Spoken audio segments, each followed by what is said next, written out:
For Big South Baseball on ESPN Plus. Ryan Stone joined by my partner Corey Lima. As today we've got the Dayton Flyers on the road to take on North Carolina A&T. And Corey, these are two teams that have a lot to be excited about coming into this season. No doubt about it, Ryan. It's opening day, yes, sir. And it's actually nice to be February. I mean, you kind of lucky. It's not like warm necessarily, but it's at least sunny. Temperatures in the 50s. It could be a lot worse. Yeah, no, we're all excited. And this national anthem is playing, always a reminder of getting ready to play some baseball.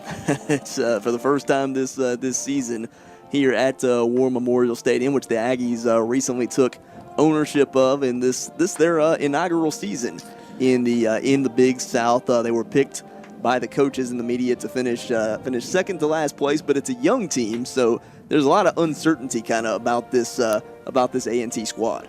Well, Coach Hall is a seasoned coach. This will be his 8th season, and he's kind of reset the roster. A lot of seniors graduated. A lot of COVID seniors moved on, and it's a new start here in Aggieland for Aggie baseball. Dayton is somewhat similar. They do have two key contributors back from last season's team that finished second in the A-10, lost in the A-10 championship game. They were picked again to finish second in the A-10 this season, but they only actually have two key contributors back from last year's everyday starting lineup. They are a little more experienced than A&T when you look at the roster, but they have a lot of new faces as well. They do, but they've got that slugger over there. They do. Mr. Pujols. He's one of our players to watch for this game. Marcos Pujols, he's a senior. Finished last year with a .346 batting average and 12 bombs. I tell you what's the most impressive thing about him, and it's something I've never seen before when doing research. He was named A-10 first team as a DH and second team as a first baseman in the same season. You just don't see that very often. That's probably why they're ranked number 18 in the country. He's certainly something to be excited about, no question about that, as getting ready to get things underway. The starting pitcher on the mound today for North Carolina A&T is Daniel Carter, a left-hander, junior for this A&T squad. So really one of the older arms that they've got on this team. He brings experience in an opening day. You want to kind of start out on a good note. Coach Hall chose a lefty to begin the season. And Dayton countered with a righty. So lefties are obviously a little bit more difficult to pick up. Release points are different. The ball moves a little different. And I think it's a good selection to get the Aggies started this year. Now, Carter was in 19 appearances last year. He had a 0-1 record, 7.94 ERA as a sophomore.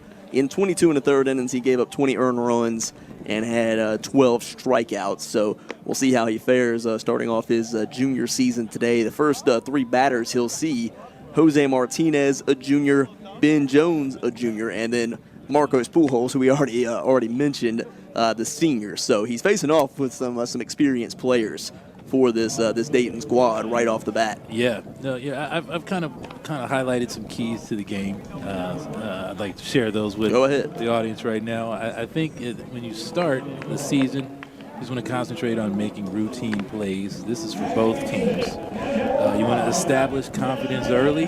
So if you find yourself in a pitcher's count, that's when you want to throw your best pitches. Go ahead and get right after and try to establish that confidence and control early. If you're in a hitter's count, don't watch the baseball. Swing away.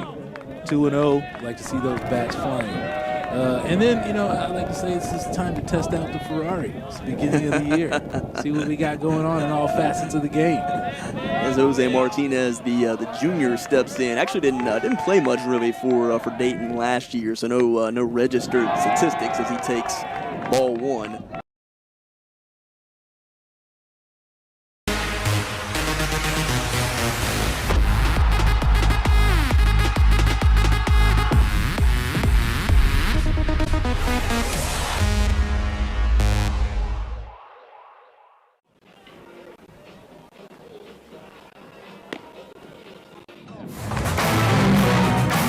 Top of the 7th inning at War Memorial Stadium. This Big South broadcast, the Big South where winners are made. North Carolina A&T trailing Dayton 8-3 as we move into the top of the 7th. Ryan Stone, Corey Lima here with you. And the Aggies sticking with young Jaheim Brown. The freshman's been pretty good in his debut. Yeah, he's kept the ball down, thrown a lot of strikes, gotten people out, kept us in the ball game. So, I think good decision to leave him in.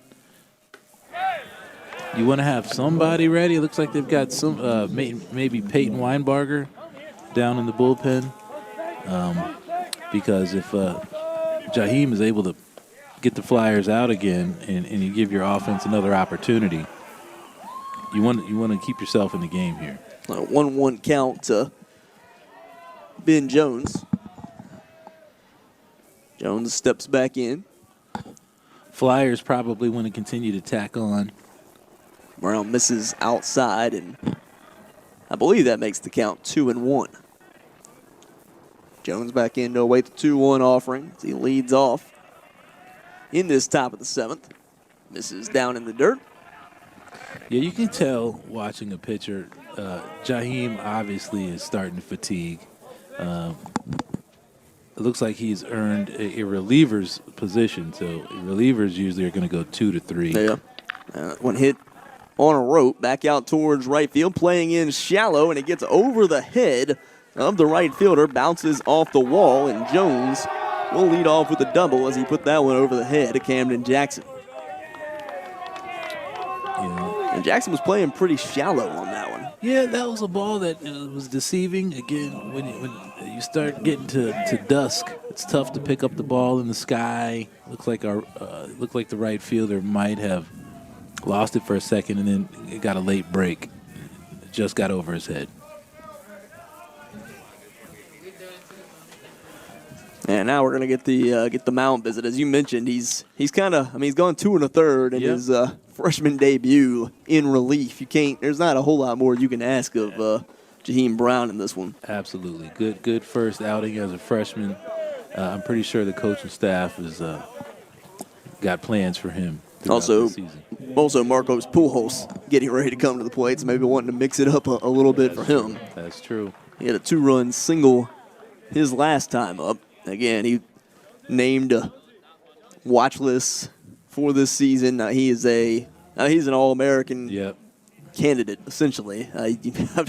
Again, we talked about this earlier, but I've never heard of a player in conference in the same year to get first team as a DH and second team as a first baseman in 2 separate areas. It was all A10. Yeah, you know what? And so far during this game, it looks like he's pressing a little bit. There's a lot of hype, and I'm pretty sure he knows about that hype. You would think so. It'd be hard to keep that away from him. And he might need to just settle in and, just play within himself, which it appears he's done the last few years. Sterling Thomas, another freshman, going to come in to make his debut here for the Aggies. A little sidearm lefty action, left-hander. Thomas, and wearing that number 35, the left-hander, is originally from Waynesville, the red shirt freshman. Let's take a look at the hit here from Jaheim. This is the last pitch he threw. Ends up as a double and the 8th hit of the game for Dayton. Pujols will step in. Runner on second, no outs. Good decision by the Aggie staff here to come in with a different look against Mr. Pujols. Wonder if there's any relation to Albert. Well, he's got the numbers like Albert. He's got the build a little bit. But definitely a different look.